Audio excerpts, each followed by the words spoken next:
Hello everyone. Today we will find out magnetic field at the axis of a current carrying circular loop. So suppose this is a circular loop and the center of the circular loop is O and the radius of the circular loop is A. At point P we are going to find out the value of the magnetic field. Clear? Due to this circular loop. So what we'll do, we'll join this point O, center of the loop, to the point P. So this distance is x.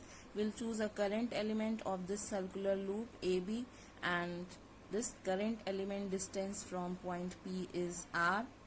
Now the direction of the magnetic field will be, we know that it will be perpendicular to AB and R, is it?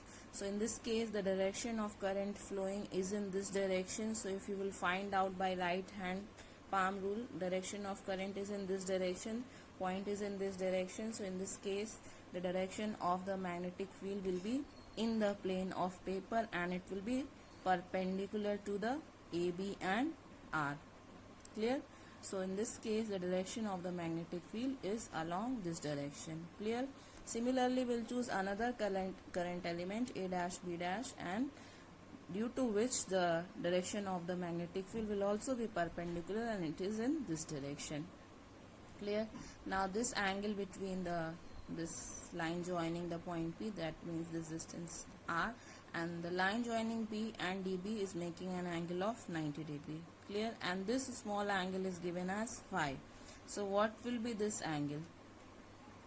So for that, if this whole angle is your 90 degree and this angle is also 90, so if this is phi, so this angle will become 90 minus phi, is it? So if this is 90 minus phi and this whole angle is 90 degrees, so this angle will become phi. Is it clear? So let me explain it again. So in this case, this is a circular loop and now here is the current element. This is the point P. Join this. Okay. So this distance is given phi. Okay. And here this is R, this is current element AB. Now between this line joining the point P and this current element, direction of magnetic field will be along this direction. So this angle is your 90 degree, is it? So what will be this angle? So if this angle is your 90 degree and this is phi, this angle will also be 90 degree. As you can see, this angle is 90 degree. So if this is phi, so this angle will become 90 minus phi, is it? Then only the total will be here, it will be 90 degree.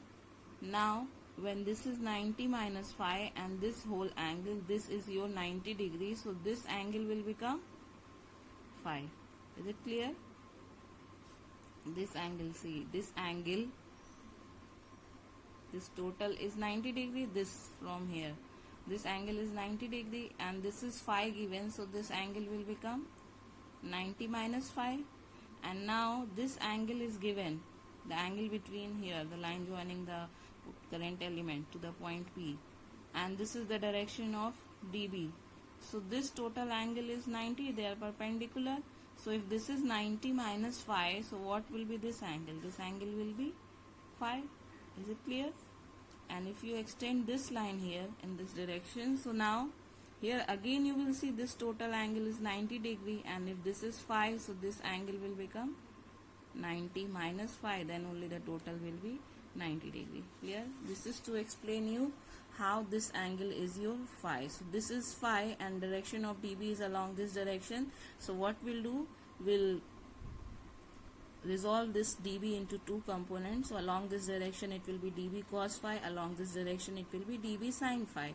And similarly for A dash B dash, the dB cos phi is along this direction and dB sin phi is along this direction. You can see that dB cos phi are opposite, so they will cancel out each other, and dB sin phi will get the total magnetic field in this direction. Clear? So here you can see that I have written, consider a small current element dl at the top of the loop at right angle to the plane of the page and directed outwards. So for that, let me just show you. So like this is, suppose this is a circular loop that I am taking, and on the axis of which we have to find out the magnetic field. So in that case, this is the axis of the loop, at this is the center of the loop, and from at some distance point P we are going to find out the magnetic field, is it? So we'll choose a current element. So we'll choose on this the current element. It will be made up of small part of the current element. So one small part we have taken on this side and one on this side. So what will be the line joining the point P? So when we'll make the line joining point P, at each point you will see this will be the line joining the point P to this point P and this current element. So in this case, what angle they will make? They will make a 90-degree angle at each point.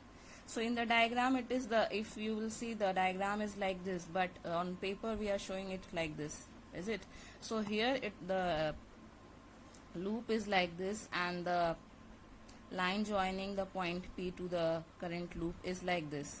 Okay, so I'm keeping it like this, but it is actually like this. So at each point, whether the point is anywhere on the axis of the loop, that means the angle between them will be 90 degree, as you can see. Clear? So this is for just an example to explain you how to this angle between the line joining the point P, like this. See here, at each point if I will take, the angle will be on, that means the number of current element if we'll take, at each point it will be, the angle is 90 degree, like this. Okay, so this is the diagram on paper because it is shown, so it is like this. We can't draw it here like this, so it is like this shown. Okay, so in this case, by Biot-Savart's law, we have dB is equal to mu naught by 4 pi ideal sine theta by r square. As I show you that theta will become 90 degree here, because the current element and the line joining the point P and the current element, they are making an angle of 90 degree. Okay, so this is the, I'm trying it to show you. So this is like this. So the angle will be 90 degree. So because of that, theta is here 90 degree, and dB will become mu naught by 4 pi ideal sine 90 by r square. Sine 90 is 1, so it will become dB is equal to mu naught by 4 pi ideal by r square. The direction of the dB, as I told you, will be in the plane of paper and at right angle to the line r. Now dB can be resolved in two components, dB sine phi along the axis of the loop and dB cos phi at right angle to the axis of the loop. Now we'll consider another element, that is a dash b dash of same length at the bottom of the loop, directed opposite to the first element. The magnetic field due to this element will also be equal in magnitude, will be same, but direction will be opposite. Now the component of both field at right angle, as I told you, dB cos phi, they are equal and opposite, so they will cancel each other, and the resultant field at point P will be directed along the axis, and its magnitude is given by integrating dB sine phi. So putting the value of dB from the equation 1, which is mu naught by 4 pi ideal by r square. Now we'll find out the value of sine phi from this triangle here. So in this case, this is perpendicular and this is your r is your hypotenuse. So in this case, sine phi will become perpendicular by hypotenuse. That means a by r. Clear? This is perpendicular, this is hypotenuse. So sine phi will become a by r. So in this case, b will become, putting the value of dB, which is mu naught by 4 pi I by r square, and sine phi, which is a by r, and then dl. Now this will become mu naught by 4 pi I a by r cube into dl. All these are constant except dl, so it will be out mu naught by 4 pi I a by r cube. Integration of dl will be whole circumference of the loop, which is 2 pi, and a is the radius, so here it will become 2 pi a. Now the value of r. So the value of r, we can take it from here. As you can see, this is hypotenuse, so we know that hypotenuse will be equal to under root of perpendicular square plus base square. That means r will be equal to under root of a square plus x square. So here r will become equal to under root a square plus x square, and it can be written as a square plus x square to the power 1 by 2. Put all the values in this equation. So what will get? Mu naught upon 4 pi 2 pi I a square. In place of r we are putting a square plus x square, and this will become, because already here r cube is there, so it will become 3 by 2. Now pi and pi will cancel out, and 2 and this 4 will cancel. So what will get? Mu naught by 2 I a square upon a square plus x square to the power 3 by 2. Now if the loop is of n turns, so in that case b will become equal to mu naught by, see, when we write mu naught by 4 pi, then here you have to write 2 pi. If you are not taking it the value in pi, then you will write mu naught ni a square upon 2 a square plus x square 3 by 2, and when you are taking it with pi, so you write mu naught by 4 pi 2 pi ni a square upon a square plus x square to the power 3 by 2. So this is the value of the magnetic field at the axis of a circular loop. Clear? Now the direction of the magnetic field, as we have seen, it will be along the axis of the loop and that of the coil. So direction of dB sin phi is along the loop, so in this case it will be along the loop. Now if we need to find out magnetic field at the center of the loop, so at the center of the loop x value will become 0. So in that case b will become equal to mu naught by 4 pi 2 pi ni by a, and this will also be written as b is equal to mu naught ni upon 2a. So this is the value of the magnetic field at the center of the loop, circular loop. Now this is the formula that we are getting by doing this much whole derivation and then putting the value. Now we are going to find out directly how we can find out the magnetic field at the center of a current carrying circular loop. So here is the current carrying circular loop, current flowing in this direction, which is I, and at the center O we are going to find out the value of the magnetic field. The radius of the loop is taken as A. Clear? So again what we have to do, we have to choose a current element. So we'll choose a current element on this circular loop, since the direction of current is in this direction and the center of loop here, and we are going to find out the magnetic field.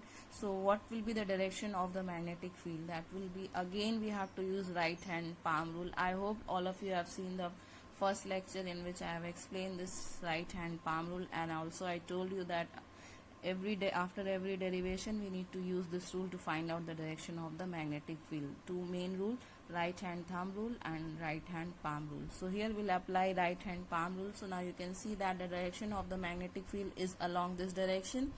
So and point is at the center, so that means we have to keep our palm like this. So in this case perpendicular to my palm, that will be outward. So in this case the direction of the magnetic field will be outward. Clear? So this is how, if the current at any point, if you will find out in this point the current will be in upward direction in this direction, and center is here. So if here also I will place, so it will be directed outward. Now here also if you will find out in this case, so I have to keep my thumbs like this and point is here at the center. In this case it will be directed outwards or upward depending on the plane. So the direction of the magnetic field in this case will be directed outward or perpendicular to the plane of paper. Now by Biot-Savart law, here also dB will equal to mu naught by 4 pi I dl sin theta by a square. Okay, so here also theta will be 90 degree, as I show you that everywhere this and line joining the current element and to the point where we are going to find out the magnetic field. The magnetic field will be perpendicular, and dl and this distance, this line will make an angle of 90 degree. So here also theta is 90 degree, so dB will become equal to mu naught by 4 pi I delta L a square. dB in place of here delta B is written, it's the same thing. So magnetic field at O due to the entire coil is given by giving the summation, so it will become summation mu naught by 4 pi I a square summation dl. Summation dl will be 2 pi a whole circumference of the circular coil. So B will become equal to mu naught by 4 pi I by a square 2 pi a. 1 a will cancel out 2 pi and here 4 pi cancel, leaving 2. So what will get? B is equal to mu naught I by 2a. This is the value of the magnetic field at the center of a current carrying circular loop, and if the circular coil have n number of turns, so in that case it will be mu naught Ni by 2a. So these are the formulas that you need to learn for the numericals. B is equal to mu naught I by 2a. For n turns it will become mu naught Ni by 2a. Direction of the B is perpendicular to the plane of the coil and directed upwards. So as I told you, if the plane of paper is like this, so in that case it is directed in upward direction, and if the plane is like this, so in that case it will be directed outward. Now magnetic field at the center of the semicircular loop. This is for the circular loop. If the magnetic field we need to find out for the semicircular loop, so in that case it will become mu naught I by 4a. Clear? So for the semicircular loop it will be half of this. This is for the full circle, so for half semicircle this value half will give you the value of the magnetic field by doing the half of it. So by doing half of it, what you will get? Mu naught I by 4a. So this is also again a formula that you have to use for the numerical, so that is why B is equal to mu naught I by 4a. One more formula whose derivation is not required, but we have some questions in the for this chapter, so that will use magnetic field due to the circular current carrying arc. Like if we take for the whole circle, so in that case it is for the whole circle, it is for this whole circle at the center the value of magnetic field is B is equal to mu naught I by 2a, where radius is a. If we are going to find out for a semicircle and its radius is also a, so in that case we have to do half of it. So in this case it will become mu naught I by 4a. And if we take for a arc and this angle is theta, okay, radius is still a but the angle is here theta, so in this case the value of the magnetic field is B is equal to mu naught by 4 pi I theta by a. So for putting this value of theta in radian, so we know that 180 degree in radian it is written as pi, so 1 degree will become pi upon 180, is it? So like for 30 degree you have to write, so this will become 30 degree into pi by 180, so that means it will be 6, so this will be equal to pi by 6. So this is how we write the values of degree in radian. So here in this formula we have to put the value of theta in radian. Okay, if you will see the numerical given in your back end of this chapter, so there are few numerical related to the arc of a circle to find out the magnetic field. So there we will use this formula mu naught by 4 pi I theta by a, and derivation is not required, so that is why I am not telling the derivation here, but simply in simple terms here we can use this, as we know that for the whole circle the theta value will be 2 pi, that is it will be equal to 2 into 180 degree, is it? So that is 360 degrees. So for the whole circle we have seen the magnetic field is coming mu naught I by 2a, is it? So for 1 degree what will be the value of the magnetic field if we need to find out? So it will become B is equal to mu naught I by 2a into 1 upon 2 pi, because 1 degree will become equal to how much? Pi upon this 1 upon 2 pi. So in the case of theta it will become theta by 2 pi, is it? For 1 degree it will become mu naught I by 2a into 2 pi. So for theta degree it will become mu naught I by 2a into theta upon 2 pi. So in case of arc of a circle, this will become mu naught I by 2a into theta upon 2 pi. So that is how it will get mu naught by 4 pi I into theta by a. Clear? This is for the circle. I hope that is clear to you. You don't have to go in that detail because we have to only use the formula here. Only I am telling you how to get this formula. This is for, in simple term, that whole circle we have the degrees, that is 360. So if we write for 1 degree, so for 1 degree it will become 1 upon 2 pi. Is it? For 360 degree, this is the formula, mu naught I by 2a. So for 1 degree when we write, so what will be the formula in radian? So it will become B is equal to mu naught I by 2a into 1 upon 2 pi. Then similarly, if we have to write for theta degree, so in that case what we have to do? We have to multiply mu naught I by 2a into theta by 2 pi. So in this case it will become mu naught I by 2a into theta by 2 pi. So what it will give you? Mu naught by 4 pi I theta by a. So if in the question theta value will be given to you, like pi by 6, pi by whatever value is given, you place it here and you will get the answer of the magnetic field. So I hope this topic is clear to you, and just you have to know this formula. We'll use this formula, and also we'll use for semicircle, we'll use this formula I by 4a. Even if the derivation is asked for the semicircle, so you have to derive this equation, and again you will use this for, and you can write this for semicircle. It will be half, so mu naught I by 4a. Clear? So in the next topic, means next lecture, we will discuss about Ampere's circuital law. So Ampere's circuital law is also very helpful to find out the magnetic field very easily. So in the next lecture, we will discuss about the Ampere's circuital law. Thank you.